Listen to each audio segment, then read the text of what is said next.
आज मी करणार आहे बोंबील फ्राय. तर त्यासाठी मी बोंबील स्वच्छ धुवून घेतलेत आणि मधून चिरा पाडून घेतल्या. मधून चिरा पाडल्याने बोंबील जे आहेत लवकर कुरकुरीत तळले जातात. आता यामध्ये मी कोकमचं पाणी टाकले, अद्रक लसूणची पेस्ट टाकली, चवीप्रमाणे मीठ टाकले, काश्मीरी लाल मिरची पावडर टाकली, हळद टाकली, 1 चम्मच कॉर्नफ्लॉवर पावडर टाकली आणि अर्धा चम्मच गरम मसाला टाकला.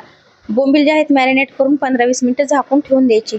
बोंबील तळण्यासाठी मी इथे 1 वाटी रवा घेतलाय, थोडंसं मीठ टाकलं, यामध्ये मिरची पावडर टाकली. आता रवा जो आहे बोंबीलला असा चांगला लावून घ्यायचा, म्हणजे बोंबील तळता वेळेस मसाला जो लावलेला आहे तो तेलात पसरणार नाही. आता इथे तवा गरम करायला ठेवला, 2-3 चमचे तेल टाकले, यामध्ये तेल चांगलं गरम करून घेतलं. आता बोंबील जे आहे ते मीडियम गॅसवरती तळून घ्यायचे.